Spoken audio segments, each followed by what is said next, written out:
কালীঘাট মন্দির কলকাতার প্রসিদ্ধ এই তীর্থস্থান।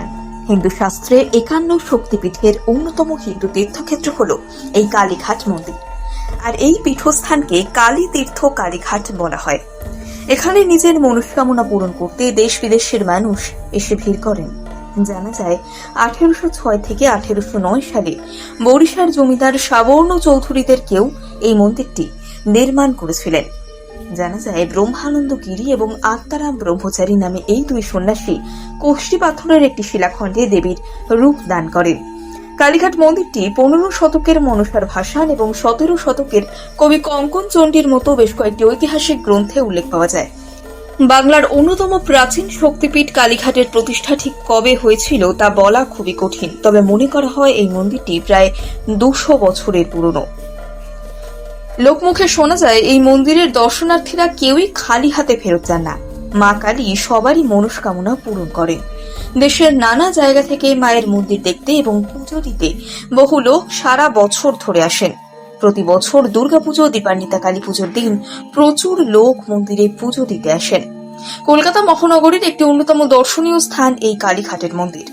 বলা হয় মহাদেব যখন দেবী সতীর মৃত শরীরকে নিয়ে তাণ্ডব নৃত্য শুরু করেন, তখন পৃথিবীর ধ্বংসের হাত থেকে বাঁচানোর জন্য ভগবান বিষ্ণু তার সুদর্শন চক্র দিয়ে দেবী সতীর দেহকে খণ্ড বিখণ্ড করে দিয়েছিলেন।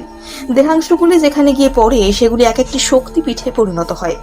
এরকমই একটি শক্তিপীঠ হল কালীঘাট মন্দির, যেখানে দেবীর ডান পায়ের আঙুল পড়েছিল বলে লোকমুখে শোনা যায়।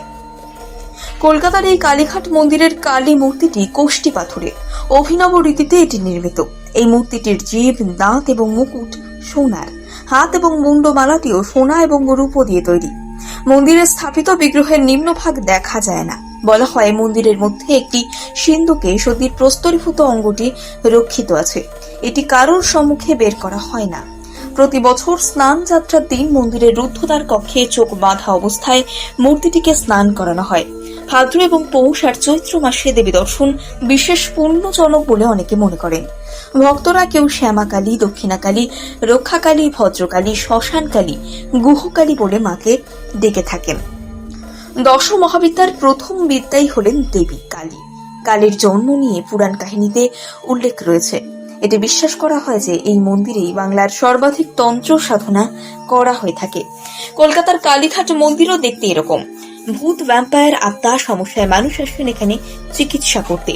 এই মন্দিরের যেখানে এই ধরনের কাজ হয় সেখানকার পরিবেশ এতটাই ভয়ানক যে দেখলে একজন সাধারণ মানুষ ভয় পেয়ে যাবে।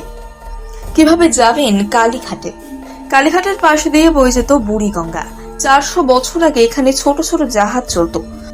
তবে এখন কংক্রিটের মাঝে এই মন্দির দর্শন করতে হলে অন্যতম সংযোগ মাধ্যম হলো কলকাতা মেট্রো। এছাড়াও বাসে, ট্রামে চেপেও এখানে দর্শন করা যেতে পারে আসতে।